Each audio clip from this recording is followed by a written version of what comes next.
दोस्तों पिछले कुछ समय से अडानी ग्रुप का नाम काफी चर्चा में है और अडानी ग्रुप की कंपनियों का हाल भी काफी हिला हुआ है। और न सिर्फ अडानी ग्रुप बल्कि इस खबर के सामने आने के बाद पूरा शेयर मार्केट भी हिल गया। दरअसल हाल ही में एक हिंडनबर्ग की रिपोर्ट सामने आई थी और क्योंकि ये रिपोर्ट कई सारी कंपनियों को कंगाल कर चुकी है, आखिर कौन है इस कंपनी का मालिक हिंडनबर्ग का जो ये रिपोर्ट जारी करता है, जो अब अडानी के पीछे पड़ा है। आखिर कितनी इस रिपोर्ट में सच्चाई है, क्योंकि दोस्तों जैसे ही अडानी ग्रुप की कंपनीज की हिंडनबर्ग रिपोर्ट की एनालिसिस सामने आए ना, उसके बाद शेयर बाजार से लेकर अडानी ग्रुप की कंपनियों के हाल में इतनी हलचल नजर आई जितनी इतिहास में कभी नहीं हुई। ये हिंडनबर्ग की रिपोर्ट सामने आने के बाद अडानी के शेयरों की कीमत लगभग 4 लाख करोड़ रुपए गिर गई। यानी कि जरा सोचिए, मार्केट में अडानी के इन्वेस्टर्स को 4 लाख करोड़ रुपए का नुकसान हुआ है सीधा सीधा। गौतम अडानी दुनिया के सबसे अमीरों की लिस्ट में तीसरे नंबर पर थे, वो नीचे फिसलकर 7वें नंबर पर आ गए। अब अंदाजा आप इन्हीं बातों से लगा सकते हैं कि आखिर हिंडनबर्ग की रिपोर्ट कितनी ज्यादा पावरफुल होगी, कितनी ज्यादा शक्तिशाली होगी और इस रिपोर्ट की इंफॉर्मेशन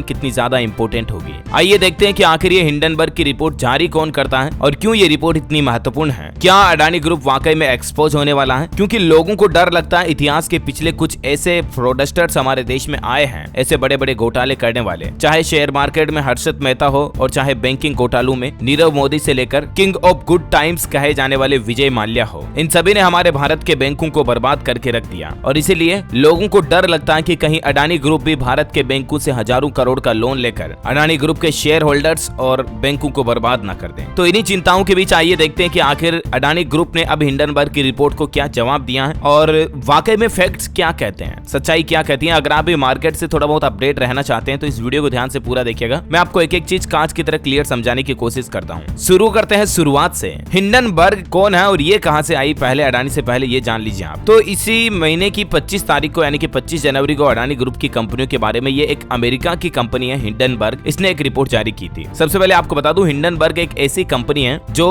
ये पता लगाती है 3 पॉइंट्स में, समझिए, कि क्या शेयर मार्केट में कहीं गलत तरह से पैसों की हेराफेरी तो नहीं हो रही, कहीं बड़ी बड़ी कंपनियां अपने फायदे के लिए अकाउंट का मिसमैनेजमेंट तो नहीं कर रही, कोई कंपनी अपने फायदे के लिए शेयर मार्केट में गलत तरह से दूसरे कंपनियों के शेयर को बेट लगाकर नुकसान तो नहीं पहुंचा रही। मेनली ये फैक्ट और ये डेटा को एनालिसिस करके रिपोर्ट जारी करने का काम करती है ये हिंडनबर्ग कंपनी, ठीक है ना। ये जो तस्वीर आप देख पा रहे होंगे, ये अमेरिकन शख्स है एक और ये हिंडनबर्ग के मालिक है इस वक्त लिटरली। वैसे ये हिंडनबर्ग नाम भी एक बड़ा दर्दनाक नाम है क्योंकि 6 मई 1937 की बात है, ब्रिटेन के मैनचेस्टर शहर में हिंडनबर्ग नाम का एक जर्मन एयर स्पेसशिप था जो उड़ान भरते समय हवा में ही क्रैश हो गया और इस हादसे में 35 लोगों की दर्दनाक जान चली गई थी। और उस हादसे के बाद ही उस एयर स्पेसशिप के नाम पर हिंडनबर्ग इस कंपनी का नाम रखा गया। जांच के बाद पता चला कि इस विमान के हाइड्रोजन गुब्बारों में आग लगने की वजह से ये घटना हुई थी। बहरहाल ये तो हिंडनबर्ग नाम का इतिहास रहा और ये कंपनी क्या करती जो मैंने आपको बता दिया। दूसरा इंपॉर्टेंट सवाल है कि हिंडनबर्ग ने अडानी की कंपनियों पर रिपोर्ट जारी क्यों की। तो दोस्तों कहीं ना कहीं देखा जाए तो हिंडनबर्ग की रिपोर्ट को अगर आप ध्यान से देखोगे ना, तो आपको ये इंटेंशन भी जरूर पता चलेगा कि ये रिपोर्ट जानबूझकर अडानी ग्रुप की कंपनियों के शेयर को गिराने के लिए जारी की गई है और इसकी वजह यह है कि हिंडनबर्ग ने अडानी ग्रुप की कंपनियों पर शॉर्ट पोजीशन ले रखी है। दरअसल शेयर मार्केट में पैसा लगाने के 2 मुख्य तरीके, एक तो लॉन्ग पोजीशन, एक शॉर्ट पोजीशन। अब ये शॉर्ट पोजीशन और लॉन्ग पोजीशन क्या होती है, उदाहरण से समझिए आप। मान लीजिए किसी कंपनी या व्यक्ति ने 100 रुपए में किसी कंपनी के शेयर खरीदे और 150 रुपए में बेच दिए, ऐसे में उस व्यक्ति को 50 रुपए का लाभ मिलता है, राइट। इस तरीके को अपन लॉन्ग पोजीशन कहते हैं। इसी तरह से मान लीजिए हिंडनबर्ग कंपनी ने शेयर मार्केट से जुड़ी किसी एक कंपनी से 1 महीने के लिए 10 शेयर उधार लिए और बी को बेच दिए। इस वक्त बाजार में एक शेयर की कीमत 100 रुपए थी और उसने उसी कीमत में बी को बेचे। अब हिंडनबर्ग को यह भरोसा है कि उसकी रिपोर्ट पब्लिश होने के बाद अडानी की शेयर की कीमत गिरेगी। अब मान लीजिए ये रिपोर्ट पब्लिश होती है और अडानी के शेयर का भाव 100 से गिरकर 80 हो जाता है और वाकई में हुआ भी ऐसा ही। ऐसे में हिंडनबर्ग अब बाजार से 80 रुपए में 10 शेयर खरीदकर एक कंपनी को लौटा देगा और इस तरह से हिंडनबर्ग को एक शेयर पर 20 रुपए का लाभ मिलता है। इसे ही शॉर्ट पोजीशन कहते हैं। कहीं ना कहीं देखा जाए तो ये मार्केट पूरा एक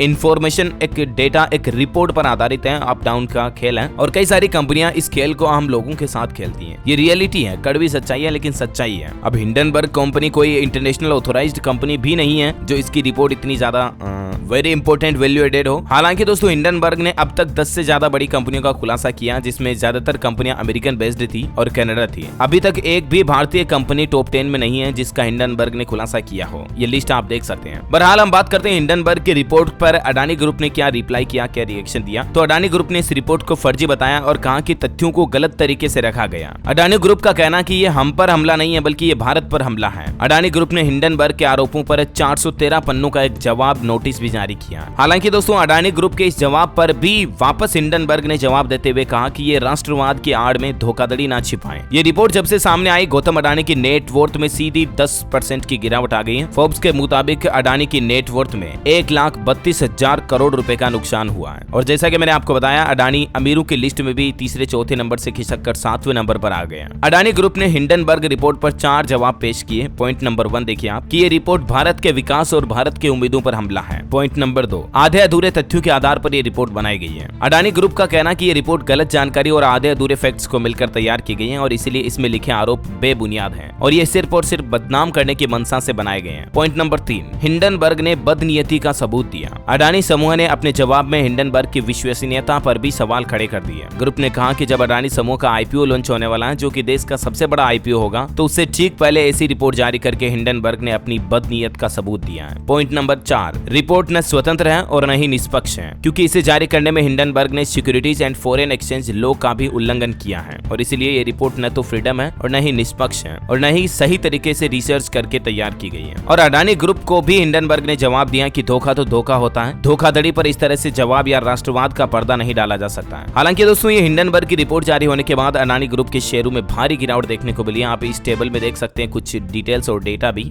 और क्योंकि LIC के पास है अडानी ग्रुप के शेयरों में 1% से भी ज्यादा हिस्सेदारी, और इसीलिए अडानी ग्रुप के शेयर्स गिरने से LIC कंपनी को भी भारी नुकसान हुआ। पिछले 2 दिन में LIC को 18,646 करोड़ रुपए का घाटा हुआ। ग्रुप के शेयरों में 81,268 करोड़ रुपए का इन्वेस्टमेंट था LIC का, तो ये LIC को एक और बड़ा झटका लगा इस बात से। हालांकि दोस्तों, अगर वाकई में हिंडनबर्ग की रिपोर्ट बिल्कुल निराधार है तो जाहिर सी बात है अडानी ग्रुप का मार्केट वापस अप हमें देखने को मिलेगा। बहरहाल ये तो समय ही बताएगा। वैसे हाल ही में अडानी जी, जो गौतम अडानी जी इस कंपनी के मालिक है मेन ग्रुप के, आपको पता होगा उन्होंने इंडिया टीवी के ऊपर आने वाले टीवी शो आपकी अदालत में रजत शर्मा के साथ कुछ सवाल जवाब भी किए थे। हो सकता है आपने वो एपिसोड देखा भी हो। उन सवाल जवाबों को देख करके ये लगता नहीं है कि अडानी ग्रुप का कोई ऐसा मंशा हो या अडानी ग्रुप की ऐसी कोई मानसिकता हो, क्योंकि वो एपिसोड पर्सनली मैंने भी पूरा देखा दोस्तों। तो गौतम अडानी जी का मेन इंटेंशन यही है कि भारत में ज्यादा से ज्यादा इंफ्रास्ट्रक्चर हो, डेवलपमेंट हो, हर गरीब तक स्कूल, स्वास्थ्य सेवाएं पहुंचे। इस आपकी अदालत में ये इनकी काफी अच्छी प्लानिंग्स के बारे में बताते हैं। ये भी एक किस्सा सुनाते हैं कि अभी हाल ही में उनके 60वें बर्थडे पर उन्होंने 60,000 करोड़ रुपए चैरिटी ट्रस्ट वगैरह के लिए दान में दिए, ऐसा कुछ। तो इनकी बातों को देख करके ये लगता नहीं कि अडानी ग्रुप अंदर से खोखला है, ऐसा है। बाकी आपको क्या लगता है? सिर्फ बातों से जज कर लेने का भी कोई मतलब नहीं है। वाकई सच तो जो रिपोर्ट, जो डेटा, जो एनालिसिस होते हैं सेबी के और मार्केट कंपनियों के, शेयर मार्केट के, वही दिखा पाते हैं। बहरहाल आप ये मत समझ लेना कि अडानी ग्रुप से कोई मैं पर्सनली इसका फेवर ले रहा हूँ या इसको अप्रोच कर रहा हूँ, ऐसा कुछ भी नहीं है, ठीक है ना। मैंने जो भी था, मैंने स्वतंत्र फ्रीडम रूप से अपना पक्ष रख दिया। आपकी क्या राय इस पर कमेंट करके बताइएगा और बाकी तो वक्त ही बताएगा कि अडानी ग्रुप वाकई में खोखला है या ठोस है। उम्मीद है ये हिंडनबर्ग की रिपोर्ट और अडानी ग्रुप के मैटर का सारा मामला क्लियर आपके दिमाग में समझ में आया होगा। और भी आप किसी इश्यू पर, किसी टॉपिक पर वीडियो चाहते हैं दोस्तों, तो इस वीडियो के नीचे कमेंट बॉक्स में यस लिखिएगा। इस वीडियो को लाइक और शेयर करना और आपके अपने चैनल DLS न्यूज को सब्सक्राइब कर लेना, ताकि आप अपने DLS भाई से जुड़े रहेंगे और ऐसे ही इन्फॉर्मेटिव काम की खबरें, न्यूज अपडेट देखते रहेंगे। जय हिंद, जय भारत, वंदे मातरम।